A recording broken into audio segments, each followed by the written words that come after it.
Comenzamos este programa de Enfocados y nos vamos a meter de lleno en uno de los grandes problemas que existe hoy en la provincia de Neuquén y tiene que ver con la situación que atraviesa el personal de salud. Para eso nos visita y nos acompaña hoy Rocío Schering, una de las integrantes justamente de las delegadas, bien digo, de Buque Roldán. Rocío, puñito, bienvenida. ¿Cómo estás? Bien, muchas gracias. Muchas gracias por permitirme estar acá hoy acá. No, por favor, parte de Enfocados es sentar en la mesa a todos los integrantes de todas las aristas, digo, cada vez que hay un conflicto o de las distintas aristas que tenemos en la realidad. Venimos en realidad de un fin de semana largo bastante complejo, con muchos cortes de ruta por parte del personal de salud. Y acá estás vos, una de las delegadas, sé que son varios los delegados justamente de aquí, de Buque Roldán. En primer lugar, para que nos expliques y le pueda explicar a la audiencia de qué se trata este conflicto que están llevando adelante y un poco las razones, ¿no? Bueno, en realidad este conflicto empezó el 1 de marzo. En realidad empezó en febrero cuando se sentaron el gobierno y los gremios a negociar, digamos, el aumento salarial, que no sería aumento, porque si no es la recomposición salarial que nosotros tendríamos que haber tenido el 2020 y no la obtuvimos por la situación de pandemia que atravesó a todo el mundo. Nosotros esa situación la entendimos, no tuvimos aumento, trabajamos igual, y este año se venía la recomposición salarial para los trabajadores del Estado, entre ellos los trabajadores de salud. Bueno, nos encontramos que en febrero se reunieron y el aumento que nos dieron fue de un 12% más unos ítems que eran unos bonos que componen ese 12%, sería el 12% más los ítems. Bien. Se suponía que eso se discute en las asambleas, que se discute en las bases, no solamente la cúpula sindical. Fueron pseudos asambleas porque la realidad es que fue un martes o un lunes se propuso ese aumento, el martes o miércoles se tenían que hacer las asambleas y el jueves se cerró. Sí. En algunos lugares directamente en los hospitales no se hicieron asambleas. Ese es, hago un pequeño paréntesis, el acuerdo que en su momento firmó ATE con el gobierno, ¿cierto? ATE y UPCN, con el gobierno. Bien, sí. Se suponía que eso se tiene que discutir en las asambleas, que se tiene que llevar a las bases. En los hospitales en donde hicimos asamblea, que fue convocada por los trabajadores, porque los dirigentes no la convocaron, los delegados no la convocaron, le dijimos que no a ese aumento, se firmaron actas y eso se supone que se debe llevar al plenario de ATE. En otros lugares directamente no se hicieron asambleas. ¿Qué pasó el día del plenario de ATE? La mayoría votó a favor. Hubieron delegados como el nuestro, de nuestro hospital, del Buque Roldán, que no fueron. Algunas de las excusas fue que no pudieron ir porque no los pasaron a buscar, no les dieron lugar en los autos, y otros directamente fueron y votaron a favor. Entonces la realidad es que desde la cúpula se desconoció las asambleas de los trabajadores de salud, se desconoció el rechazo de los trabajadores.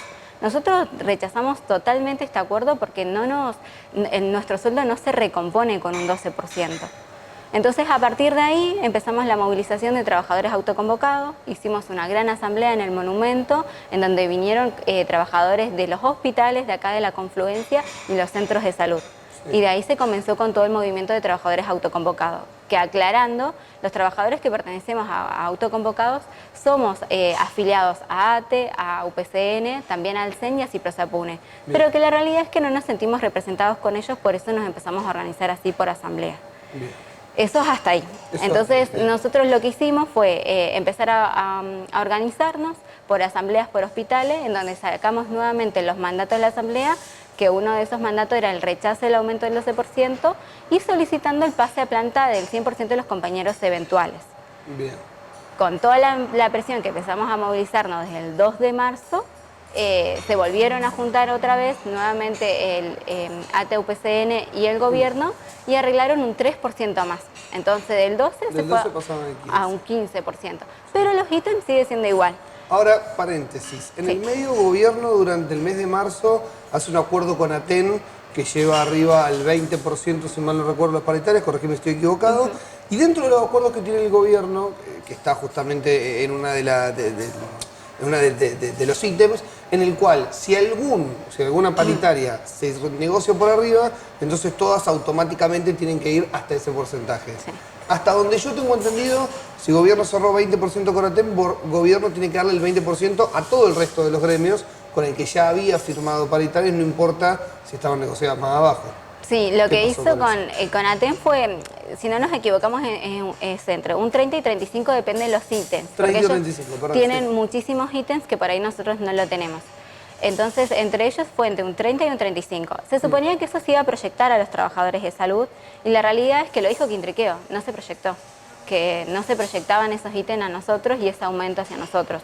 Lo nuestro sigue siendo un 15% que salió después de la presión que nosotros empezamos digamos, a generar en el sindicato y en el gobierno. Pero entonces a ustedes no le aumentan el 30 como si se le aumentaban a los otros gremios. No. Ni a ATE ni a UPCN tampoco. No, y después SEJUN también, que es otro gremio, las aumentaron un 25 al básico. Nosotros tenemos al básico el 15, más otros ítems que son 7.500, que fueron 2 bonos, que se pagó en marzo, se pagó en abril, y después se pagó una recomposición de 3.500 por 4 meses. Eso es nuestro aumento real. Lo que todos decían era que iba a bajar la espuma, como lo dijo Quintriqueo, cuando nosotros que cobramos este fin de semana, y la realidad es que no fue así. Porque los aumentos en algunos compañeros fue de 6.500, el que más cobró fue de 9.500. Sí. Vos nos habías enviado justamente a la producción unos recibos de sueldo de uno de los compañeros explicando también lo que le estaban cobrando allí. Sí, eso es el aumento que se suponía que iba a venir, que el recibo muestra clarito. En marzo cobró su básico de 20, ahora cobró de 23.000. Entonces sería 3.000 y moneda lo del aumento eso del 15%. Porque eso se saca, depende de la categoría, la antigüedad y demás ítems. Si tenés rotatividad, si trabajas 40 horas semanales o 30, se saca, depende de los ítems que vos tengas, se saca la cantidad de aumento que debería ir. Entonces exigen que se acomode la paritaria justamente al mismo nivel y la incorporación de los empleados que estaban de forma eventual a planta. Ahora, te hago una pregunta y me voy a poner acá en el lugar de la cantidad de gente que se movilizó durante la Semana Santa. ¿Por qué los cortes de ruta que, a ver, terminan afectando a la gente que paga impuestos con los impuestos que el gobierno recauda, que son los que después terminan pagando los salarios de los empleados del gobierno? Entonces, ¿cómo le explicás o qué le decís a la gente que en el medio de todo esto queda un poco de rehén? Porque yo entiendo que acá hay dos grandes problemas, y corregime si me equivoco, Rocío, pero hay un problema que es complicar la vida a la gente que se quiere movilizar durante el fin de semana, durante el día a día o incluso cuando se cortan los puentes carreteros, digo en este caso ustedes, o cuando han sido los movimientos sociales, etcétera. Y después hay otra parte que es, si ustedes no están siendo representados por sus gremios, hay un conflicto que hay que solucionar ahí. Digo, ¿quiénes son los que están encabezando los gremios? ¿Por qué Carlos Quintriqueo, lo hemos llamado a la producción, nunca ha querido charlar con nosotros? Digo, ¿por qué no podemos poner o no se puede solucionar de alguna manera? Pregunto, desconozco en este aspecto si hay una manera legal o algo para solucionar quién conduce los gremios, porque después tenemos un montón de esos trabajadores que nunca son escuchados por los gremialistas que supuestamente los representan. Bueno, ahí son como varias cosas. Sí, yo sé que es varias, pero digo, estoy tratando de tocar todas las áreas. Sí, es un conflicto muy amplio, esa es la realidad. Empecemos por el tema de los cortes. Nosotros, nuestra idea no era ir al corte de ruta del turismo, como le dijimos, no era ir a Arroyito. La idea era que no llegara ese momento, pero nosotros veníamos haciendo movilizaciones, fuimos a Casa de Gobierno, fuimos al CAM, entregamos muchísimas notas y ninguna de esas no nos dieron una respuesta de nada. De nada, los números de teléfono nuestros lo tiene todo mundo, pero no tuvimos ningún tipo de respuesta, ni siquiera las notas, porque vos entregás una nota y se supone que tiene 72 horas, nada, fuimos al CAM, hicimos en Casa de Gobierno, perdón, estuvimos todo un día, hasta las 10 de la noche y no fuimos llamados, nos atendieron afuera. La verdad es que cómo nos están tratando al personal de salud, a los que el año pasado nos llamaban héroes, es lamentable. La verdad es que te da pena. Yo que soy enfermera, que me enfrenté al COVID, que vi pacientes, atendí, la verdad es que a mí me da pena y a muchos de nuestros compañeros.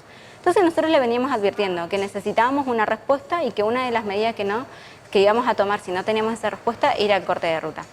Y el gobierno nos dejó, digamos, lo permitió. Esto sí sucedió es porque el gobierno no nos atendió.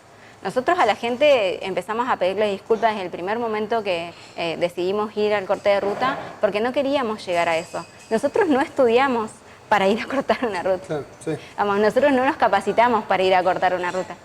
Nosotros nos capacitamos y estudiamos para atender las enfermedades, para atender al paciente, brindarle el mejor cuidado. Para eso estudiamos, no para estar 12 horas o 13 en un corte de ruta. Pero el gobierno no nos está atendiendo, no nos queda otra alternativa. ¿Y qué pasa con los líderes sindicales, que son los que tienen que responder por esto? Nosotros a esos líderes que se deberían representar a los trabajadores le pedimos la renuncia. Es así, se mandó la nota para pedirle la renuncia porque no nos representan. Desde el momento que le dieron la espalda a los trabajadores y a los mandatos de asamblea, dejaron de representar a los trabajadores, en este caso de salud. Porque ellos, está bien, representan a 21.000 trabajadores del Estado, pero a nosotros particularmente, a los de salud, que el año pasado estuvimos en los hospitales, en los centros de salud, en las condiciones. Ustedes no sé si han ido, recorran los hospitales, les va a dar pena trabajar ahí. Se te llueve en los hospitales, se te inundan, los elementos que tenemos son pésimos. Ellos no estuvieron ahí. Entonces no ven y no vieron el sacrificio que nosotros hicimos por la comunidad. Entonces nosotros le pedimos la renuncia.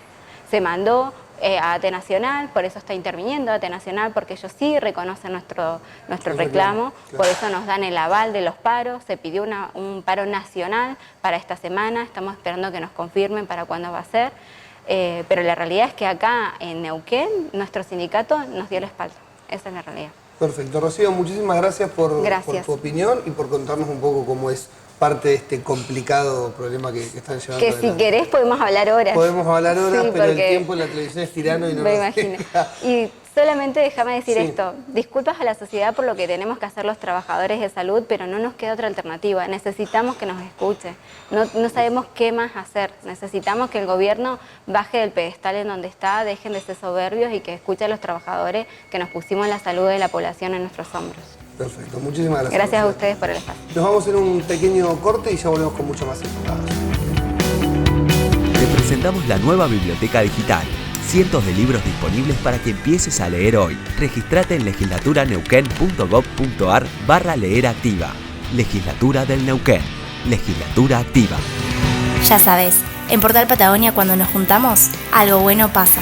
La primera compañía privada integrada de energía de Argentina y la región. Somos Pan American Energy. Somos Acción. Municipalidad de Neuquén. Neuquén, capital.